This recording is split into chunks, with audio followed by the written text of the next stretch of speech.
प्रयागराज में police custody में mafia Atiq Ahmad और उसके भाई अशरफ की हत्या की जांच यूपी सरकार करवा रही है।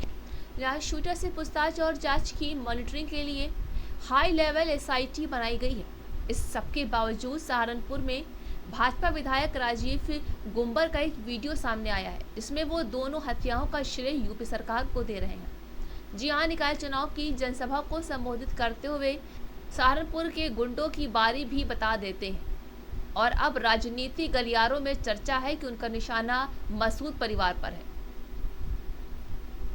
बता दें कि प्रयागराज में 15 अप्रैल की रात को अतीक अहमद और अशरफ के मेडिकल के दौरान शूटर्स ने ताबड़तोड़ गोलियां बरसाई थी, जहां योगी सरकार ने 5 पुलिसकर्मियों को सस्पेंड कर दिया।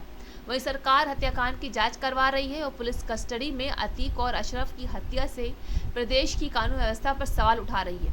इस हत्याकांड के लिए सहारनपुर की सदर सीट से विधायक अपनी सरकार की पीठ थपथपाते हुए सुने गए हैं, जहां राजीव गुंबर ने कहा है कि यूपी की योगी सरकार गुंडे माफियों को मिट्टी में मिलाने के लिए बुलडोजर चला रही है और माफिया डॉन अतीक और उसके भाई अशरफ को ऊपर पहुंचा दिया है। उन्होंने ये भी कहा है कि प्रयागराज के बाद अब सहारनपुर के गुंडों का नंबर है, जहां इस बात को लेकर वो खुद सवालों के घेरे में ही खड़े हो गए हैं। वही राजनीतिक गलियारों में ये चर्चा हो रही है कि कहीं ना कहीं उनका इशारा मसूद परिवार की ओर था, जिन्होंने एक बयान में मोदी की बोटी बोटी करने का बयान दिया था और देश भर में प्रसिद्ध हुए थे।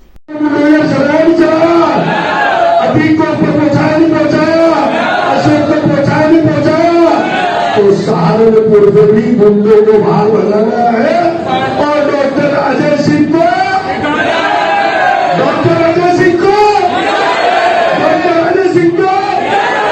बहुत बहुत धन्यवाद, बहुत बहुत आभार।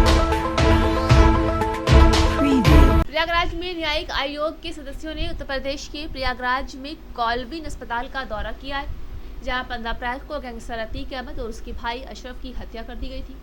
वहीं अतीक अहमद और अशरफ की हत्या के तीनों आरोपी पुलिस रिमांड में हैं, जहां तीनों से लगातार पूछताछ हो रही है। उत्तर प्रदेश के प्रयागराज में शनिवार की रात को पुलिस की अभिरक्षा में माफिया डॉन अतीक अहमद और उसके भाई अशरफ की खुलेआम गोली मारकर हत्या कर दी गई थी। इस हत्याकांड के बाद अतीक की सुरक्षा ड्यूटी में लगे पुलिसकर्मियों को यूपी सरकार ने सस्पेंड कर दिया है। कर्नाटक विधानसभा चुनाव पर भाजपा नेता और केंद्रीय मंत्री शोभा करंदलाजे ने कहा है कि माफिया अतीक अहमद और अशरफ अहमद को इमरान प्रतापगढ़ी गुरु मानते थे। भाई बोलते थे कि उन्होंने कर्नाटक में हिंदू विरोधी भाषण दिया। उन्होंने कहा कि मुस्लिम सिर झुकाने वाले लोग नहीं हैं, सिर कटाने वाले लोग हैं। ऐसे इमरान प्रतापगढ़ी को कर्नाटक चुनाव के स्टार प्रचारक की सूची में कांग्रेस ने शामिल किया है। गैंगस्टर के साथ थे, गैंगस्टर का फ्रेंड है। गैंगस्टर अतीक अहमद, अशरफ अहमद का वो गुरु मानते थे, भाई बोलते थे। ऐसा इमरान प्रतापगढ़िया कांग्रेस पार्टी से महाराष्ट्र का राज्यसभा का एमपी बनके राज्यसभा में आए। कर्नाटक आए थे, कर्नाटक में हिंदू विरोधी भाषण किया। उन्होंने बताया मुसलमान ऐसा लोग है, वो सर झुकाने वाले लोग नहीं है, सिर काटने वाले हैं। ऐसा गढ़िया कर्नाटक में किया था। इमरान प्रतापगढ़िया बहुत खुशी से इसका सोशल मीडिया में भी डाला है। अतीक अहमद के साथ इसका रिश्ता था, वो भोजन में बुला रहा था, उसके ऊपर शायरी लिख रहा था, शायरी गा रहा था। इमरान प्रतापगढ़िया एक शायरी लिखने वाले और शायरी गाने वाले भी है। एंड इसका मंच पे शायरी का प्रोग्राम में अतीक अहमद आते थे एंड बैठते थे, उसके ऊपर वो शायरी गाते थे। ऐसा इमरान प्रतापगढ़िया को कर्नाटक इलेक्शन का स्टार कैंपेन का लिस्ट में कांग्रेस रखा है। ये कांग्रेस का हाथ अपराधियों का साथ है, कांग्रेस का हाथ देशद्रोहियों के साथ है। इसी से वो तो इमरान प्रतापगढ़िया जैसे लोगों को कांग्रेस पूरा देश में घुमाना चाहते हैं।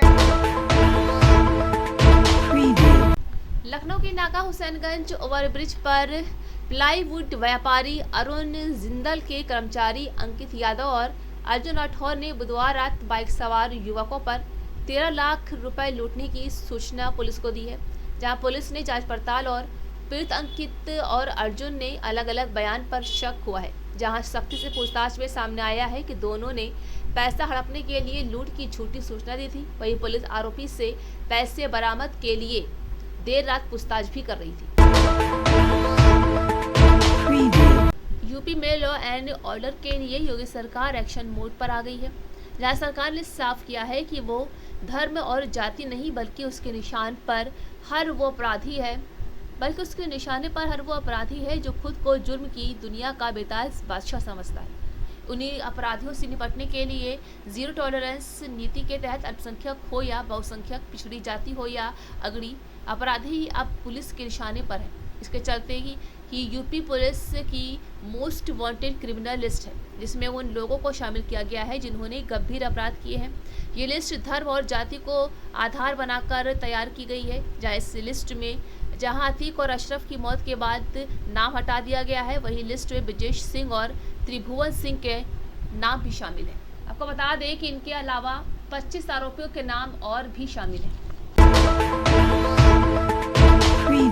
शिवपाल यादव ने अतीक अहमद की हत्या के मुद्दे पर भाजपा सरकार पर निशाना साधा है और पूछा है कि हिम्मत कैसे पड़ी ऐसे अपराधियों की। उन्होंने कहा है कि भारतीय जनता पार्टी के लोगों को तो चुनाव के समय फायदा उठाना है, इस तरीके की घटनाएं कराकर। लेकिन भारतीय जनता पार्टी के लोगों को तो चुनाव के समय फायदा उठाना है, इस तरीके की घटनाएं करा करके। जब जब चुनाव आने को होता है तब इस तरीके की घटनाएं जानबूझ करके करा दी जाती हैं। वैसे अतीक के बारे में तो जानते ही हो, बहुत बातें हैं। आप लोग भी कभी कभी इस तरीके की बातें, पहले तो ये 89 में निर्दलीय विधायक हुए थे, 92 में भी निर्दलीय हुए थे, 96 में भी निर्दलीय विधायक हुए थे। अच्छा, फिर उसके बाद एक बार समाजवादी पार्टी से भी विधायक हुए, MP हुए। और जब कोई देखिए घटना इन्होंने जब हुई तो उनको FIR हुई तो उनको समाजवादी पार्टी की सरकार में भी गिरफ्तार करके जेल भेज दिया गया। अगर कहीं पर भी हत्या हुई थी उमेश पाल की,